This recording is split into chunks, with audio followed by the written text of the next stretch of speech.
चिट्ठियों की चर्चा। पहली चिट्ठी सुमन दांगी की है। आपने लिखा है बिटिया ने, गुरुजी लोग बोलते हैं उपवास का फल तब तक नहीं मिलता जब तक गुरु दक्षिणा ना ले। बिटिया दक्षिणा तो हमने पहली बार सुनी, गुरु दीक्षा ले जा, दक्षिणा हमने पहली बार सुनी। लेकिन आपका भाव दीक्षा का होगा। बात सच है, दीक्षा के बिना सुकृत कर्मों का पुण्य नहीं मिलता। दीक्षा का मतलब रजिस्ट्रेशन है, परमात्मा के चरणों में आपका जुड़ाव लग जाएगा, इसलिए गुरु दीक्षा बहुत आवश्यक है। आगे लिखा गुरुजी गुस्सा पर नियंत्रण कैसे करें। 3 उपाय है गुस्सा को नियंत्रण करने के। पहला उपाय ध्यान करो रोज। दूसरा उपाय सोमवार को शंकर जी के ऊपर अभिषेक करो। तीसरा विनोद का उपाय, विनोद का मतलब हंसी का उपाय, करना नहीं कोई ज्यादा गुस्सा आए मूड दीवार में मारो, लेकिन ये करना नहीं। तीसरा प्रश्न लिखा आपसे एक बार मिलने की तमन्ना है, मन में बहुत चाह है, कुछ ही क्षण क्यों ना। बिल्कुल बिटिया, हनुमान जी ने चाहा तो अवश्य।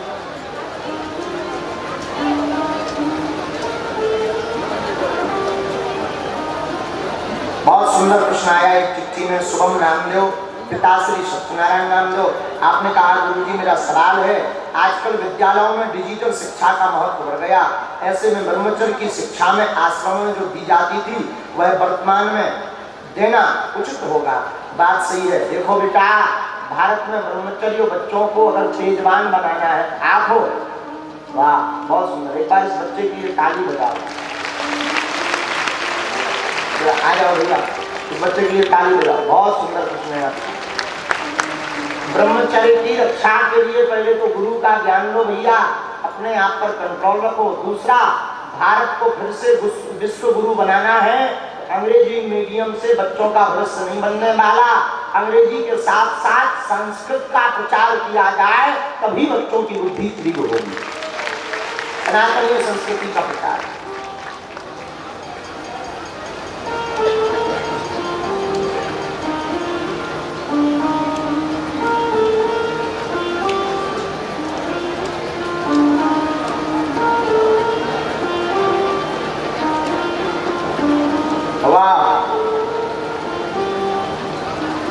एक चिट्ठी और आई है, हरिदास ओम यादव।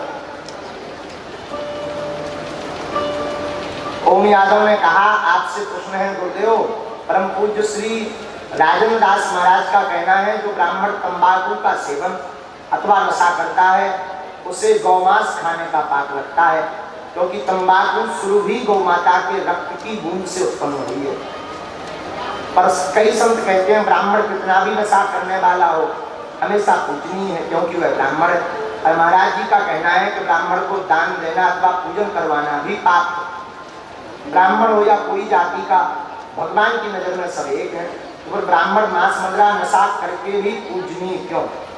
वाह, ताली बजाओ। ओम यादव बीना कहाँ है भैया? अच्छा, जहां भी हो कोई खबर नहीं। सुनो, जो ब्राह्मण नशा का सेवन करता है तो ये तो निश्चित है कि वो गौ माता के मांस खाने जैसा पाप उसे लगता है। और देखो भैया, प्रधानमंत्री कितना भी बेकार हो, प्रधानमंत्री की गद्दी पर बैठने वाले व्यक्ति का कोई अपराध नहीं कर सकता है। प्रधानमंत्री की गद्दी पर बैठे हुए व्यक्ति का किसी भी प्रकार से दोहन नहीं किया जा सकता, उसके ऊपर किसी भी प्रकार का षड्यंत्र नहीं किया जाता, अपशब्द नहीं बोल सकते। क्यों? क्योंकि उस गद्दी की महिमा है। उसी प्रकार ब्राह्मणों की महिमा भी सतयुग त्रेता द्वापर से है। ब्राह्मण ब्रह्म जाने की ब्राह्मणा, जो ब्रह्म को जानने का संकल्प लेकर के जीते हैं और अपने शिष्यों का, अपने यजमानों का कल्याण करने के लिए जीते हैं, ऐसे ब्राह्मण सदैव इसीलिए पूजनीय होते हैं। आपने कहा ब्राह्मण को दान देना भी पाप है, ये तो सर्वसाधारण अर्थ है। हम ब्राह्मण हैं इसलिए ऐसा नहीं कहते हैं। ब्राह्मण को केवल नहीं, दान उसको देना चाहिए जिसको जरूरत हो। जिसे जरूरत है उसको दान दें, और जिसे जरूरत नहीं है अगर उसे दान दें तो सबको दान देना पाप है। अमीर आदमी की बिटिया में तुम 1 लाख को गिफ्ट ले जाओ, गरीब की में तुम फ्री में खा के आओ, पाप का काम है। जो गरीब है हुए 1 लाख को गिफ्ट ले जाओ, जो अमीर है हुए 2 रुपया चढ़ाया, क्योंकि उसे कोई फर्क नहीं पड़ना है। यही अर्थ है सिंहासन। ऐसी ब्राह्मणों में भी, केवल ब्राह्मणों को नहीं, जिस ब्राह्मण को आवश्यकता हो, दीनहीन हो, उसके पास भोजन की व्यवस्था ना हो, वस्त्र ना हो, तुम साल भर के कपड़े दे आओ, साल भर को राशन दे आओ, मकान ना हो तो एक कमरा बनवा दो। ऐसा दान पुण्य करोगे तो दान का दान भी होगा, तुम्हारा कल्याण भी। फिर कहा ब्राह्मण हो या कोई भी भगवान की नजर में तो सब एक है। बिल्कुल सत्य है। देखो पहले भी जातियां थी, परंतु जातिवाद नहीं था उनकी। पहले भी जातियां थी पर जातिवाद नहीं था। लेकिन रामायण कहती है विप्र पूजिए वेद विहीना। ब्राह्मण कैसा भी हो, उसके गुण उसे खाएंगे। अब बाप मान लो बबुआ पियत हो तो तुम बाप में काट के भगा दे होगा, जवाब दो। क्या बाप को तुम रोज जूता मारोगे? जवाब दो।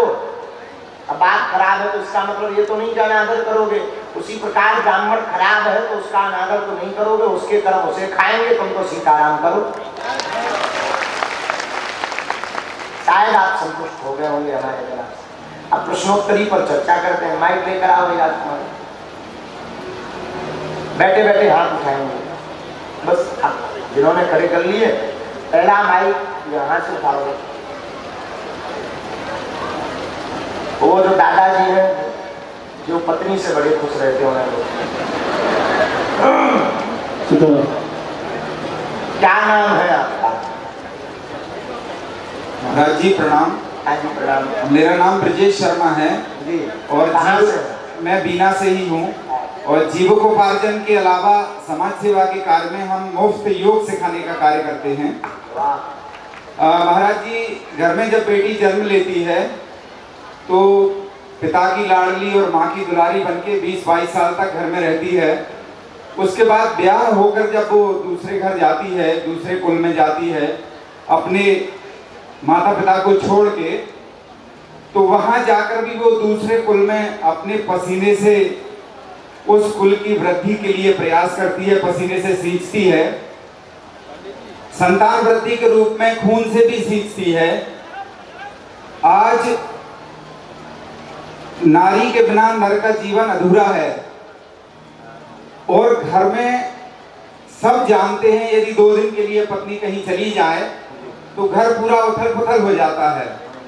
बच्चों को संभालना, घर का कार्य करना, ये सब महिलाएं अच्छी तरह से संभालती है। और यहाँ बैठे हुए परिवारों में से अधिकांश घरों की यही स्थिति होगी। यदि हमारी बेटी को जाने के बाद कोई ये कहे कि इसके आने से मेरा जीवन दूभर हो गया, तो ये विरोध तक तो ठीक है, लेकिन इसे कहना उचित नहीं है। तो मेरा आग्रह आपसे ये है कि परिवार में नारी के महत्व को भी आप मंच से बताएं। वाह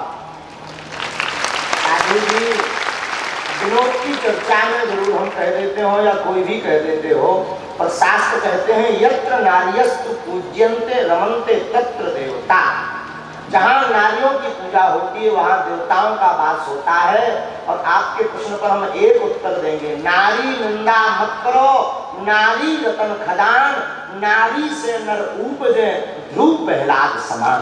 महाराज जी, अब माइक की बच्ची को